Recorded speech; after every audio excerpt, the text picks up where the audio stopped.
आमे समस्ते प्रतिरोध बा डिटेरेन्स विषय शुणिछे खास करी अंतर्जातीय राजनीति रे शुणिबाकू तो बहुत सीधा सड़क लागे नुहे कि किंतु कौन आमे सतरे बुझीछे एहा केमिति काम करे चलंतु आजी एहार टिके गभीरकू जाई देखिबा। सीधा कथारे कहिले प्रतिरोधर माने हेला काहाकू क्षति पहुंचेबार धमक देई तांकर व्यवहारकू नियंत्रण करिबा माने से जाहा करिबाकू चाहुंछंती सेथिरु तांकू अटकेबा पई भय देखेबा। ଏହା ଏକ ପ୍ରକାର ମାନିପୁଲେସନ୍ କହିପାରିବେ। ଆଉ ଦେଖନ୍ତୁ ଏଇଟା କିଛି ନୂଆ କଥା ନୁହେଁ। ଆମେ ସମସ୍ତେ ଆମ ଦୈନନ୍ଦିନ ଜୀବନରେ ଏମିତି କିଛି ନା କିଛି କରୁ, ଯେମିତିକି ଗୋଟେ ପିଲାକୁ କୁକି ଡବାରୁ ଦୂରେଇ ରଖିବା ପାଇଁ ମାଡ଼ର ଧମକ ଦେବା କିମ୍ବା ଗୋଟେ ବିଲେଇକୁ ପର୍ଦ୍ଦାରେ ଚଢ଼ିବାରୁ ଅଟକେଇବା। କିନ୍ତୁ ଯେତେବେଳେ ଏହି ସରଳ ମନୋବିଜ୍ଞାନକୁ ଆମେ ଦେଶ ଦେଶ ଭିତରେ ମାନେ ବିଶ୍ୱସ୍ତରରେ ପ୍ରୟୋଗ କରୁ ସେତେବେଳେ କ'ଣ ହୁଏ? ଆଉ ଏଇଠି ହିଁ କଥାଟା ପୁରା ଗମ୍ଭୀର ହୋଇଯାଉଛି। କୋଉଠି କୁକି ଡବା ଆଉ କୋଉଠି ଆମ ପୁରା ସଭ୍ୟତାର ଭବିଷ୍ୟତ। ହଁ, ପ୍ରତିରୋଧକୁ ଆମ ସଭ୍ୟତାର ସୁରକ୍ଷାର ମୂଳ ଦୁଆ ବୋଲି କୁହାଯାଏ। ତେବେ ଏବେ କଥାଟା ଖାଲି କୁକି ଡବା କଥା ନୁହେଁ, ଏବେ କଥା ହେଉଛି ଆମ ସମସ୍ତଙ୍କ ଭବିଷ୍ୟତର। ତେବେ ଏହି ଆଲୋଚନା ପାଇଁ ଆମେ ପ୍ୟାଟ୍ରିକ୍ ଏମ୍ ମର୍ଗାନଙ୍କ 1983 ମସିହାର ଗୋଟେ ବହିର ସାହାଯ୍ୟ ନେବା। ସେ ସେତେବେଳେ ଗୋଟେ ବହୁତ ଗୁରୁତ୍ୱପୂର୍ଣ୍ଣ ପ୍ରଶ୍ନ ପଚାରିଥିଲେ। ଯେତେବେଳେ ପୁରା ଦୁନିଆର ଭାଗ୍ୟ ଦାଉରେ ଲାଗିଛି, ଏଇ ଯୋଉ ସରଳ ଲାଗୁଥିବା ଧାରଣା ତାହା ପ୍ରକୃତରେ କେମିତି କାମ କରେ? କ'ଣ ଆମେ ସତରେ ଏହାକୁ ବୁଝିଛେ? ପରମାଣୁ ଯୁଗରେ ଏହି ସରଳ ଧାରଣା କେତେ ଯେ ଜଟିଳ ହେଇପାରେ, ଚାଲନ୍ତୁ ଜାଣିବା। ତେବେ ପ୍ରଥମେ ଆସନ୍ତୁ ଦେଖିବା ଏହାକୁ ସାଧାରଣତଃ କେମିତି ଦେଖାଯାଏ। ଆମ ଆଲୋଚନାର ପ୍ରଥମ ଭାଗ ହେଉଛି ଏକ ସରଳ ଆଦିମ ଧାରଣା। କାହିଁକି ଆଦିମ? କାରଣ ପ୍ରତିରୋଧକୁ ପ୍ରାୟତଃ ଏକ ଅପରିପକ୍ୱ ଏକ ପ୍ରକାର କ୍ରୁଡ୍ ଟୁଲ୍ ବୋଲି ଧରାଯାଏ। ଲୋକେ ସାଧାରଣତଃ କ'ଣ ଭାବନ୍ତି? ସେମାନେ ଭାବନ୍ତି ଯେ ଏହା ଆଦିମ ଲୋକଙ୍କ ସହ ମୁକାବିଲା କରିବାରେ ଗୋଟେ ଉପାୟ। ଯେଉଁମାନେ କିଛି ଯୁକ୍ତି ବୁଝନ୍ତି ନାହିଁ, ଯେଉଁମାନେ କେବଳ ଶକ୍ତିର ଭାଷା ବୁଝନ୍ତି, ସେମାନଙ୍କ ପାଇଁ ହିଁ ଏହି ଧମକ କାମ କରେ। ମାନେ ଯେତେବେଳେ ବୁଝାମଣାର ସବୁ ରାସ୍ତା ବନ୍ଦ ହୋଇଯାଏ, ସେତେବେଳେ ଏହି କଠୋର ଉପାୟକୁ ଆପଣାଇବାକୁ ପଡ଼େ। ଏହାର ସିଧା ଅର୍ଥ ହେଲା ଧମକ ସେଇମାନଙ୍କ ପାଇଁ ଯେଉଁମାନେ ସଭ୍ୟ ଭାବରେ ଆଲୋଚନା କରିବାକୁ ଅଯୋଗ୍ୟ। କିନ୍ତୁ ଏଇଠି ଗୋଟେ ବହୁତ ବଡ଼ ବିରୋଧାଭାସ ସାମ୍ନାକୁ ଆସୁଛି, ଆଉ ସେଇଟା ହେଉଛି ଆମର ଦ୍ୱିତୀୟ ଭାଗ, ଯୁକ୍ତିସଙ୍ଗତତାର ବିରୋଧାଭାସ। ମାନେ ପ୍ରତିରୋଧର ଯୋଉ ଥିଓରି ବା ସିଦ୍ଧାନ୍ତ ଅଛି ଆଉ ବାସ୍ତବରେ ଯେମିତି ଆକୁ ପ୍ରୟୋଗ କରାଯାଏ, ସେ ଦୁଇଟା ଭିତରେ ଆକାଶ ପାତାଳା ଫରକ। ଦେଖନ୍ତୁ କେତେ ମଜା କଥା।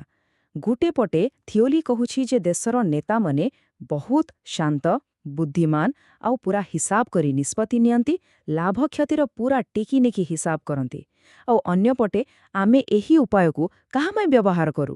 ସେହିମାନଙ୍କ ପାଇଁ ଯେଉଁମାନେ ଆଦିମ, ଯେଉଁମାନେ କେବଳ ଭୟ ଓ ଭାବନାରେ ଚାଲନ୍ତି। ତେବେ ଏ ଦୁଇଟା କଥା ଏକାଠି କେମିତି ହେବ? ଏହା କେମିତି ସମ୍ଭବ? ପ୍ୟାଟ୍ରିକ୍ ମର୍ଗାନ ଏହି ଅସଙ୍ଗତିକୁ ବହୁତ ସୁନ୍ଦର ଭାବରେ କହିଛନ୍ତି। ସେ କୁହନ୍ତି ଏଥିରେ ଫ୍ରଏଡଙ୍କର କିଛି ଝଲକ ଆଶା କରାଯାଉଥିଲା, ଦାର୍ଶନିକମାନଙ୍କର ନୁହେଁ। ମାନେ ଏହାର ସିଦ୍ଧାନ୍ତ ଏତେ ଯୁକ୍ତିସଙ୍ଗତ ଲାଗୁଛି, କିନ୍ତୁ ଏହାର ବାସ୍ତବତା ପୂରାପୂରି ମଣିଷର ମନସ୍ତତ୍ୱ ଉପରେ ନିର୍ଭର କରେ। ତେଣୁ ଏଥିରେ ଦର୍ଶନ ନୁହେଁ, ବରଂ ଫ୍ରଏଡଙ୍କ ମନୋବିଜ୍ଞାନର ଛାପ ରହିବା କଥା। ତେବେ ପ୍ରଶ୍ନ ଉଠୁ ଯେ ଯଦି ଏତେ ବିରୋଧାଭାସ ଅଛି, ତାହେଲେ ଏହା କାମ କରୁଛି କେମିତି?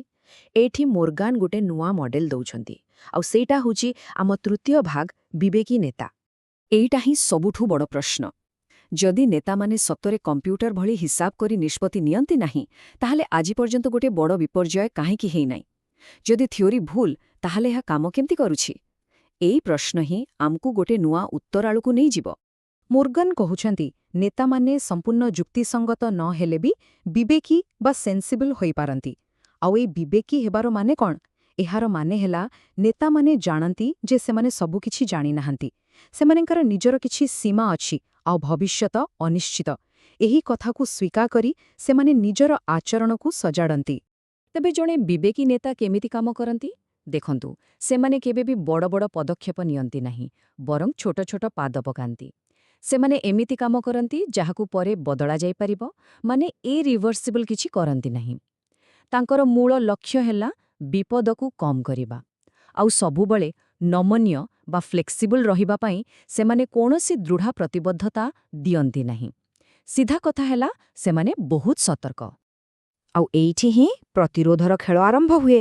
କାରଣ ଯେଉଁ ନେତା ଏତେ ସତର୍କ, ସେ ଯୁଦ୍ଧର ବିପଦ ଆଉ ଅନିଶ୍ଚିତତାକୁ ଦେଖି ଡରିବ ହିଁ ଡରିବ। ତେଣୁ ସେମାନେ ପ୍ରତିରୋଧ ପାଇଁ ପରଫେକ୍ଟ ଟାର୍ଗେଟ। ଯେତେବେଳେ ଏମିତି ଜଣେ ବିବେକୀ ନେତାଙ୍କୁ ଧମକ ଦିଆଯାଏ, ସେମାନଙ୍କର ସ୍ୱାଭାବିକ ସତର୍କତା ଆହୁରି ବଢ଼ିଯାଏ, ଆଉ ସେମାନେ ଯୁଦ୍ଧ ଭଳି ବଡ଼ ବିପଦରୁ ନିଜକୁ ଦୂରେଇ ରଖନ୍ତି। ବାଃ, ତେବେ ଲାଗୁଛି ସମାଧାନ ମିଳିଗଲା, ନୁହେଁ କି? ହେଲେ ଏତେ ସହଜ ନୁହେଁ। ଏ ବିବେକୀ ମଡେଲରେ ବି କିଛି ଦୁର୍ବଳତା ଅଛି, ଆଉ ସେଇଟା ହେଉଛି ଆମର ଚତୁର୍ଥ ଭାଗ, ଯେତେବେଳେ ବିବେକୀ ବିଫଳ ହୁଏ। ଚାଲନ୍ତୁ ଦେଖିବା ଏହା କେତେବେଳେ କାମ କରେନି। ପ୍ରଥମ ସମସ୍ୟା ହେଲା ମଣିଷର ମନ।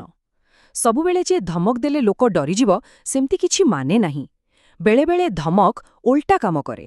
ଏହା ଲୋକଙ୍କୁ ରାଗେଇ ଦେଇପାରେ, ତାକୁ ଅପମାନିତ ଅନୁଭବ କରାଇପାରେ, ଆଉ ତାପରେ ସେ ବିବେକୀ ପ୍ରତିକ୍ରିୟା ବଦଳରେ ଏକ ଚରମ ଅଯୌକ୍ତିକ ପଦକ୍ଷେପ ନେଇପାରେ। ଆଉ ଦ୍ୱିତୀୟ ସମସ୍ୟା ତ ଆହୁରି ସ୍ପଷ୍ଟ। କ'ଣ ହେବ ଯଦି ବିପକ୍ଷ ନେତା ଜଣେ ବିବେକୀ ବ୍ୟକ୍ତି ନୁହନ୍ତି?